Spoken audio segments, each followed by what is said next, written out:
Hey guys, in this video we're going to talk about perfecting your sleep and energy, okay? So normally an average person will go through 4 90-minute sleep cycles. They're waves from a superficial sleep to a deep sleep, okay? 4 times through the night.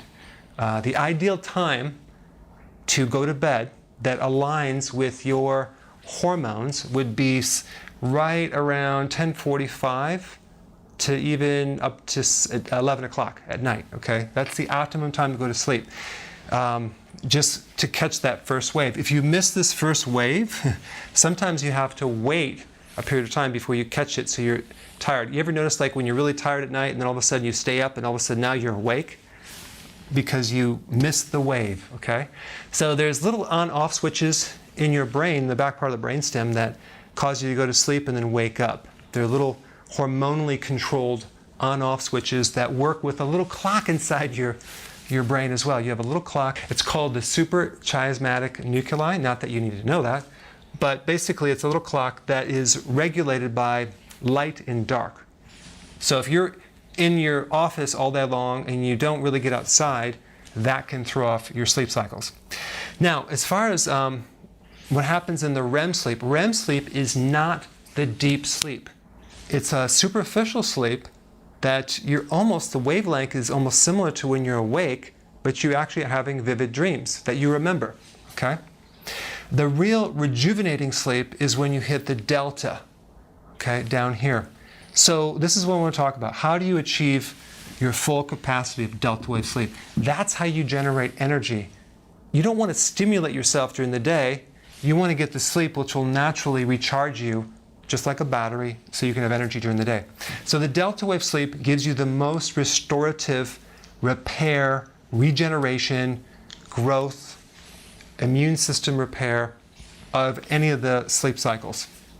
It also increases a hormone called growth hormone. Growth hormone in a child helps them grow. In an adult, it's more of an anti-aging because there's a certain point where you stop growing. It's an anti-aging hormone. It's involved in weight loss, repairing muscle after exercise. So all the benefit of your exercise occurs through growth hormone in the delta wave sleep, okay? So if you're not sleeping, then you should use that as an indicator to know that you shouldn't be exercising too hard because you're going to overtrain and you're not going to repair and you kind of break things down. In fact, when you have insomnia and you don't sleep very good, you can put a lot of stress on your heart, okay? On the days you don't sleep, you should do walking and not push it because you could actually increase your chance of getting a heart attack. So the thing that I want to talk about is that you have several scenarios here. You have a situation where you can't get to sleep, or you wake up at 2 in the middle of the night and can't get back to sleep, and you're fully awake and you're just like, your mind's going. You're probably more awake here than you are in the morning. Or the best sleep is an hour before the alarm clock goes off. Or you wake up exhausted. Or you're up with your bladder all night long, okay? So each one of those situations are a little bit different. Number one, can't get to sleep is a simple mineral deficiency, either deficiency of calcium, magnesium, or potassium, okay? All 3 of those will keep you up at night and you just can't wind down. Those minerals are the calming minerals, all right? Wake up at 2, that's more of a higher adrenal cortisol. So your adrenals are kind of jacked up in it, and the cortisol is on a circadian rhythm, and it's altered to the point where it just kicks in there, and it's almost like it activates cortisol and adrenaline and wakes you up, okay? And so you're just awake, ready to go. So if that's the case, you need to support the adrenal glands. Now, if your bladder is making you wake up every hour, then and basically what is normal is not getting up at all, okay? Some people say, well, I don't have a bladder problem. Well, I get up 3 times a night. Well, that's not normal. You should be able to go through the whole night. This right here is an insulin problem. It's insulin resistance. I'll put a link down below because every time that I have people improve their insulin dysfunction, this symptom goes away. If you ever notice a diabetic they're peeing excessively, right? Well, there's definitely a connection between blood sugars and urination and fluid, all right? So that should help you with that. If you're waking up exhausted, then there's several other things that we need to do, which I'm going to get into right now. Number one, I've noticed that when I consume the right amount of vegetables, which gets the minerals, gets all the other nutrients that I need, I sleep much, much better than when I don't consume enough vegetables. So you need to have between 7 and 10 cups, just a couple salads. It's not hard to do. If you're bloating from your vegetables, that's not going to work either. So you're going to have to find some vegetables that you can consume comfortably without bloating. Number two, do not consume excessive protein. Large amounts of protein, especially late at night or for dinner. You go out for dinner, you have this huge steak. Not a good idea because protein is a stimulant and that will wake you up, prevent sleeping. So you want 3 to 6 ounces, okay? And I would, at that dinner, I would have your salad first and then your protein, versus the protein first and then a side salad. It's just, you'll find that you won't eat as much protein if you have your salad first or your vegetables first. Too much caffeine. Okay, do 1 small cup in the morning. That's what I recommend.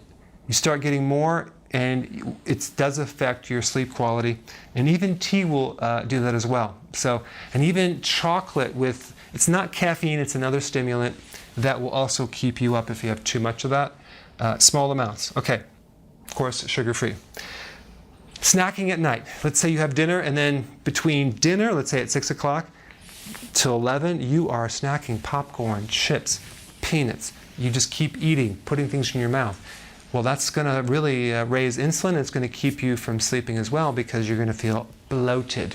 So what you want to do for dinner is have enough fat and vegetable, because this gives you the potassium, to be satisfied so you're not so hungry at night. Okay?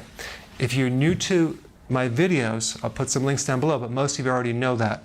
Okay, number 5, ridding sugar, because that raises insulin, and insulin will definitely keep you up at night as well. Diabetics do not sleep well.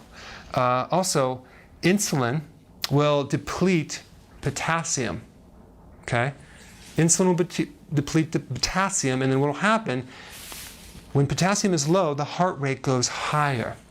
So try to go to sleep with your heart rate elevated, like at 90 or even 100. You're not going to sleep. So if you can hear your pulse rate in your ear on your pillow at night, boom, boom, that means you need more potassium. It could be because you're not having enough vegetables or your insulin is too high. Okay? And that comes from insulin resistance.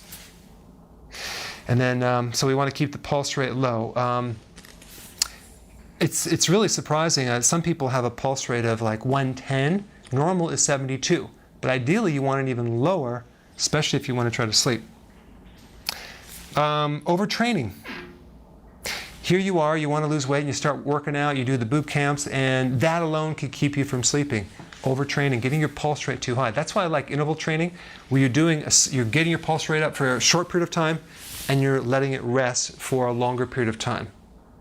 When you do CrossFit, which is actually not good for the average person, your recovery times are so short that it's going to affect your sleeping, because an average person doesn't recover that fast. So you spike your pulse rate, you start resting, the pulse rate comes down a little bit, and you start working on it again. So you never allow your body to come fully all the way down and reset to the bottom level. So it's a problem. Walking. Regular walking on the days that you don't do the high intensity thing. Go out for a long walk, get space. That is the absolute best thing for sleep. Just getting out there in nature and just getting your space versus sitting in an office 24/7, okay? So, and then lastly, I use my sleep aid, which there's 2 versions. One is a vegetarian, which without the adrenal glandular support, and the other one is the regular one with glandular support. So you have your choice in that one, but it doesn't have melatonin. It has some really awesome combinations of certain herbs and nutrients to really put you in a nice, wonderful sleep to support the adrenal. I take one before I go to bed.